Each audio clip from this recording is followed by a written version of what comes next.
평생 흰밥만 먹다가 건강을 챙기기 위해 잡곡밥을 먹기 시작한 분들이 많습니다. 그런데 최근 깜짝 놀랄 만한 소식이 나왔는데요. 이 잡곡밥이 모든 사람에게 좋은 것은 아니라고 합니다. 안녕하세요. 건강똑순이입니다. 오늘은 어떤 밥을 드셨나요? 잡곡밥, 쌀밥, 잡곡밥, 현미밥이 아무리 좋다 해도 무조건 모두에게 좋은 것은 아닌데요. 잡곡밥이 오히려 해로운 사람들이 있습니다. 현미를 먹기만 하면 속이 더부룩하고 가스가 차는데 계속 현미밥을 먹어야 하냐고요? 현미에는 훌륭한 성분이 많이 들어있지만 현미에 들어있는 이 성분 때문에 주의해서 드셔야 할 필요가 있는데요. 모든 식물은 자연에서 자신들을 보호하기 위해 스스로에게 독성 물질들을 만들어 왔습니다. 대부분의 곡물류는 동물들이 쉽게 자신의 씨앗을 소화시켜 없애는 것을 막기 위해 속껍질에 단단하고 독성이 있는 성분들을 만드는데요. 그 독성 물질이 바로 렉틴이라는 성분입니다. 식물에겐 이 렉틴이 꽤나 중요합니다. 하지만 사람이 먹게 되면 세포막에 렉틴이 엉겨붙어 세포의 활동과 내분비 기능을 방해하기 때문에 자가 면역 질환이나 염증을 야기할 수 있다고 잘 알려져 있습니다. 뿐만 아니라 렉틴은 장에서 영양소가 흡수하고 독소가 걸러지는 걸 방해하며 장내 미생물 균형을 깨뜨려 장노수를 일으키는 물질로 유명합니다. 이 이야기를 왜 하냐고요? 바로 현미에 렉틴이라는 물질이 들어있기 때문입니다. 현미의 렉틴 때문에 옛날 사람들은 현미를 먹고 속이 불편했던 것입니다. 미국 메릴랜드 의과대학 교수 스티븐 건드리 박사에 따르면 잡곡밥, 현미밥에 들어있는 이런 렉틴류의 독소는 위장을 자극해 염증을 유발할 뿐더러 면역 체계를 교란시키고 각종 철분, 마그네슘, 칼슘 등의 무기질 흡수를 방해한다는 것이 밝혀졌습니다. 뿐만 아니라 잡곡밥은 쌀밥보다 인성분이 많이 들어있어 신장 질환을 앓고 있다면 인의 배출 및 재흡수 과정에서 문제가 생길 수 있습니다. 이렇게 인이 과다하게 섭취되면 몸이 붓거나 관절통이 생기며 피부 가려움증이 생길 수 있습니다. 따라서 신장 질환을 앓고 있는 분들은 가급적 잡곡밥 대신 쌀밥을 먹는 것이 좋습니다. 물론 가끔 먹는 것은 문제가 되지 않지만 매 끼니마다 잡곡밥을 먹게 된다면 증상들이 더욱 심해질 수 있으므로 주의해야 합니다. 또 너무 많은 잡곡을 섞어 밥을 짓게 되면 오히려 건강 효과가 떨어지게 된다는 연구 결과가 있는데요. 우석대 식품생명공학과 조문구 교수팀 연구에 따르면 5곡을 혼합해 밥을 지었을 때 플라보이드, 폴리페놀 등 항산화 물질 함량이 가장 높았습니다. 하지만 더 많은 곡물을 혼합해 밥을 지으면 오히려 항산화 물질 함량이 크게 줄어들었음이 연구에서 밝혀졌습니다. 그 이유는 무엇일까요? 바로 잡곡에 있는 식이섬유 때문인데요. 식이섬유는 잡곡 100g당 평균적으로 5에서 8g 정도 들어있습니다. 백미와 혼합하지 않고 잡곡으로만 밥을 지어 먹으면 평균적으로 한 끼에 15에서 20g의 식이섬유를 섭취하게 되는데요. 이 한 끼에 들어있는 식이섬유량이 하루 식이섬유 권장량인 25g과 비슷한 수치입니다. 하버드 의대 연구팀에 의하면 하루 권장량보다 과도하게 식이섬유를 섭취하게 되면 비타민이나 무기질 같은 영양소 흡수율이 떨어지게 됨이 이미 밝혀진 바 있습니다. 그렇다면 잡곡밥은 도대체 어떻게 먹어야 할까요? 잡곡밥을 먹을 땐 잡곡의 종류를 5가지 이내로 제한하고 백미를 과도하게 줄이지 않는 것이 좋습니다. 잡곡과 흰쌀의 비율은 4:6 혹은 3:7 정도면 적당한데요.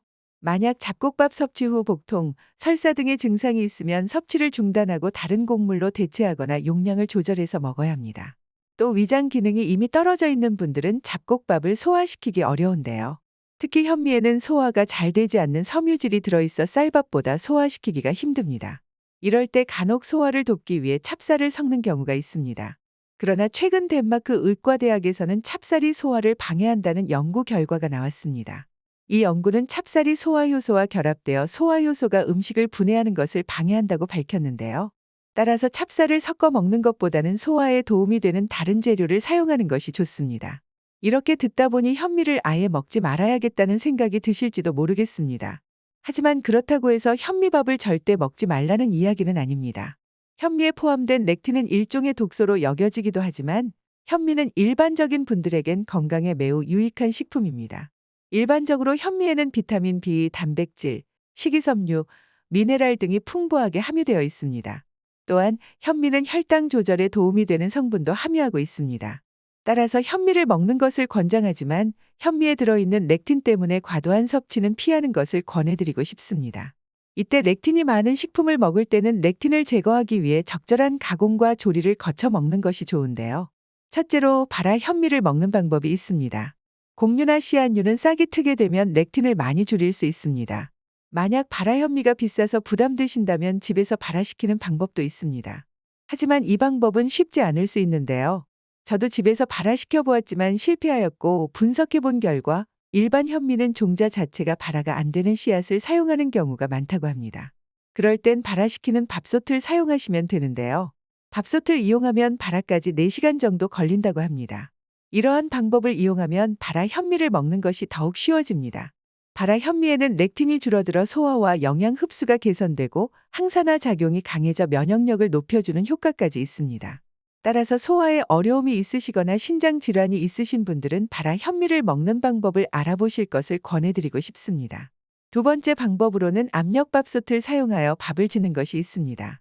현미는 그 표면이 거칠기 때문에 렉틴 함량이 높은 경우가 많습니다. 그러나 먼저 물에 잠시 담그어 렉틴을 제거한 후 압력밥솥에 고온으로 밥을 지으면 렉틴 성분을 대부분 제거할 수 있습니다. 특히 발화 현미를 사용하여 압력밥솥에서 밥을 지으면 렉틴 함량을 훨씬 더 줄일 수 있습니다. 이 방법을 사용하면 더욱 건강하고 안전한 현미밥을 쉽게 만들 수 있습니다.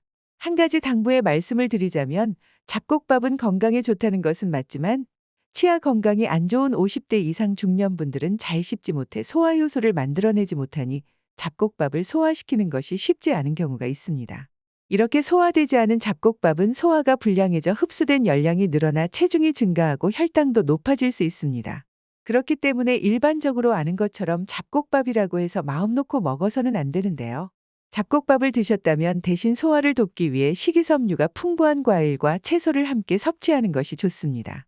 오늘은 현미밥과 잡곡밥이 몸에 건강하지만은 않은 이유와 먹는 방법에 대해 알게 되셨을 텐데요. 앞에서 말씀드린 부분들을 주의해서 드시면서 건강을 꼭 챙기시기 바랍니다. 영상이 도움이 되셨다면 구독과 좋아요 눌러주시고 소중한 분께 공유해 주시기 바랍니다.